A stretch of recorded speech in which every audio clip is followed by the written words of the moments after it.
Sir আজকে আমাদের আজ তোদের পড়াবেন স্যার সমাকলন বা যাকে ইন্টিগ্রেশন বলিস তোরা ম্যাথে সেটাই শেখাবো। কিন্তু স্যার এটা তো অঙ্কে আছে, এটা তোদের প্রয়োজন আছে কেন না? ফিজিক্সে এরপরে যা কিছু প্রবলেম করবি তোদের ডিফারেন্সিয়েশন ইন্টিগ্রেশন এগুলো সব লাগবে। ধরলাম ওয়াই এক্সের একটি অপেক্ষক, ওকে, এক্সের একটি অপেক্ষক।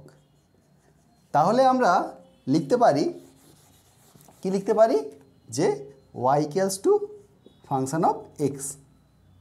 ধরে নিলাম আর একটা ডিওয়াই ডিএক্স, এটাও এক্সের আরেকটি অপেক্ষক, ওকে, আর একটি অপেক্ষক যেটাকে আমরা এফ ডট এক্স ধরতে পারি। তাহলে লিখতে পারি অতএব ডিওয়াই মানে অর্থাৎ লিখতে পারি d y by d x equals to f dot x. তাহলে এখান থেকে লিখতে পারি d y equals to f dot x d x. তাহলে এই যে আমরা সম্পর্কটা পেলাম যে d y equals to f dot x equals to d x, এক্সের ক্ষুদ্র পরিবর্তন ডিএক্সের জন্যে কিন্তু ওয়াইয়ের ক্ষুদ্র পরিবর্তন ডিওয়াই পাওয়া যায়। আর এই যে ডিওয়াই, এই ডিওয়াইটা হলো ওয়াইয়ের খুব ক্ষুদ্র সংস্করণ অর্থাৎ ক্ষুদ্র পরিমাপ। তাহলে যদি মোট ওয়াই পেতে চাই কি করতে হবে না, এই অসংখ্য ক্ষুদ্র ক্ষুদ্র ডিওয়াইগুলোকে আমাকে যোগ করতে হবে। এই যে যোগ করার পদ্ধতি, এই যোগ করার পদ্ধতিকেই বলা হয় কি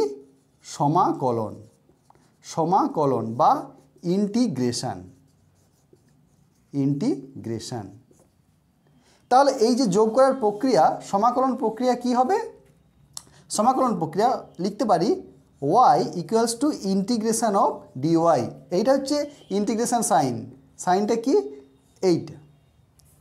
ইন্টিগ্রেশন অফ ডিওয়াই মানে কি হলো না, অসংখ্য ক্ষুদ্র ক্ষুদ্র ডিওয়াইগুলোকে যোগ করে আমরা মোট ওয়াই পাবো। তো এটার ইন্টিগ্রেশন ইকুয়ালস টু আমরা লিখতে পারি যে integration of f dot x dx, okay. এবার চলো আমরা সূত্র দেখে নিই, সমাকলনের কিছু সূত্র দেখে নিই।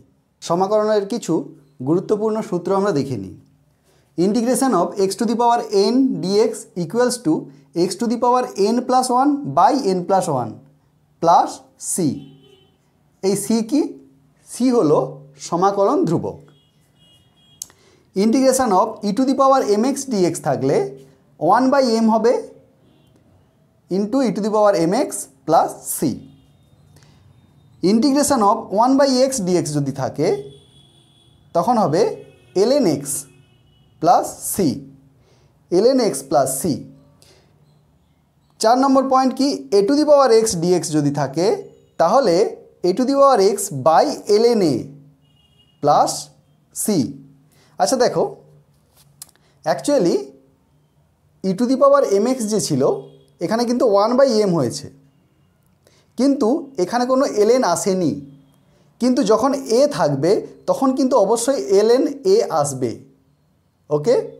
অ্যাকচুয়ালি এখানেও আছে এলএন ই, এখানে আছে এলএন ই এবং l n equals to l n, actually n l হলো লগ ই এবং এলএন ই অর্থাৎ লগ ই যদি থাকে তখন এটা হয় 1। বুঝতে পেরেছো এবার? অ্যাকচুয়ালি এখানেও এলএন ই আছে, ওকে। চলো এরপর আসছি 5 নম্বর, e to the power m x plus a যদি থাকে তাহলে one by m e to the power m x plus a plus c. অর্থাৎ e to the power m x এবং e to the power m x plus a যদি থাকে তখন কিন্তু এক্সের সহগ যা আছে তাই হবে একই, অর্থাৎ সেই যে সহগ যেটা আছে সেটাই কিন্তু ওয়ান বাই হবে। এখানেও দেখো এম আছে ওয়ান বাই এম, এখানেও এম আছে ওয়ান বাই এম, প্লাস এ যে আছে এখানে প্লাস এ নেই, কিন্তু এটার কোনো রকম প্রভাব এখানে পড়েনি এবং প্লাস সি সমাকলন ধ্রুবক। আচ্ছা এরপর আসছি ত্রিকোণমিতিক সূত্রগুলোতে। তাহলে ত্রিকোণমিতিক সূত্রগুলোতে কি বলেছে যে প্রথম সূত্র দেখো, integration of sin m x dx equals to minus of cos m x by m plus c. আচ্ছা একটু খেয়াল করো, ডিফারেন্সিয়েশনের সময় আমরা কি করেছিলাম, y equals to the sin m x থাকে, তাহলে ডিওয়াই বাই ডিএক্স কী হয়েছিল তখন, m into cos m x. এই ক্ষেত্রে দেখো ইন্টিগ্রেশনের সময় দেখো সাইন এম এক্স থাকলে মাইনাস হচ্ছে 1 বাই এম হচ্ছে, অর্থাৎ cos m x by m হচ্ছে, এটা হচ্ছে বেসিক ডিফারেন্স। তো সেরকমই দেখো y equals to cos m x যখন ছিল তখন কি ছিল, ডিওয়াই ডিএক্স কী হয়েছিল খেয়াল করো, কস থাকলে মাইনাস হচ্ছিল এম সাইন এম এক্স। ওকে, এই ক্ষেত্রে দেখো কসের বেলা প্লাস হচ্ছে এবং এটা হচ্ছে এম ছিল তার সহগ, এটা 1/m হয়েছে। ওকে, এভাবেই দেখো sec square x dx equals to tan x plus C, integration of cosec square x dx equals to minus cot x plus C, integration of sec x tan x d x equals to sec x plus c, আর integration of cosec x cot x equals to minus cosec x plus c. একটু ভালো করে লক্ষ্য করো, একটা জিনিস তোমরা বুঝতে পারবে। দেখো আমি 1 নম্বর 2 নম্বরের কথাটা বললাম, এবার 3 নম্বরটা খেয়াল করো। Integration of sec square x dx equals to কী হচ্ছে tan x প্লাস সি। খেয়াল করো এইটা যখন y ছিল তখন ডিওয়াই ডিএক্স কিন্তু sec স্কোয়ার এক্স হয়েছিল, মনে আছে? খেয়াল করো বলছি, দেখো এই 3 নম্বরটা দেখো, y ইকুয়ালস টু যখন tan x ছিল তখন কিন্তু ডিওয়াই বাই ডিএক্স ছিল sec স্কোয়ার এক্স, মনে আছে? তাহলে বলো দেখি y যখন cot x ছিল তখন ডিওয়াই ডিএক্স কী ছিল, cosec স্কোয়ার এক্স। এই মাইনাসটা এদিকে নিয়ে চলে এসো। দেখো y ইকুয়ালস টু যখন cot x ছিল, ভালো করে খেয়াল করো, ডিওয়াই ডিএক্স ছিল কিন্তু মাইনাস cosec স্কোয়ার এক্স, মনে হচ্ছে? খেয়াল হচ্ছে? এরপর দেখো মজার জিনিস, দেখো এইটা যখন y ছিল y ইকুয়ালস টু যখন sec x ছিল, বলো তাহলে ডিওয়াই ডিএক্স কী হয়েছিল, বলো ডিওয়াই ডিএক্স হয়েছিল sec x tan x। এটা হচ্ছে একটা মনে রাখার পদ্ধতি। যদি ভালো লেগে থাকে অবশ্যই কমেন্ট বক্সে জানাবে যে স্যার হ্যাঁ এটা আমাদের ভালো লেগেছে। তাহলে দেখো আবার যখন y, এটা যদি y থাকে অর্থাৎ y ইকুয়ালস টু যখন cosec x ছিল তখন ডিওয়াই বাই ডিএক্স কী হয়েছিল, দেখো এই মাইনাসটা এদিকে চলে আসবে, minus cosec x cot x। দেখো ইন্টিগ্রেশনের গুলোও কিন্তু হয়ে গেল, ডিফারেন্সিয়েশনের যে সূত্রগুলো ওটাও কিন্তু হয়ে গেল, ত্রিকোণমিতিক সূত্রগুলো। তাহলে বুঝতে পেরেছো ব্যাপারটা? এবার চলো আমরা কয়েকটা প্রবলেম দেখি। হ্যাঁ, প্রবলেম, আমরা তো সূত্রগুলো জানলাম, কয়েকটা প্রবলেমে দেখি যে প্রবলেমে আমরা কি করে এই সূত্রগুলো অ্যাপ্লাই করছি। ঠিক আছে, চলো। প্রথম উদাহরণ কি, integration of 2x plus 3x square plus 5e two the power 2x dx। তাহলে এটার প্রত্যেকটার আলাদা আলাদা হবে, 2x dx plus 3x square dx plus integration of 5e two the power 2x dx।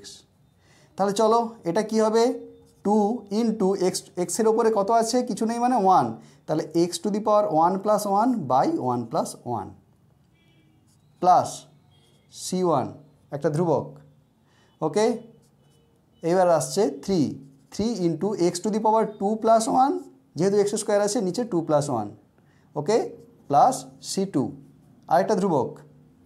এটার জন্য আসছি, আচ্ছা এটা হলো প্লাস, এটার জন্য কি হবে 5 into e to the power 2x, E to the power mx এর সূত্র কী ছিল, 1/m into e to the power mx, তাহলে 2 প্লাস c3, এটা একটা ধ্রুবক, সমাকলন ধ্রুবক।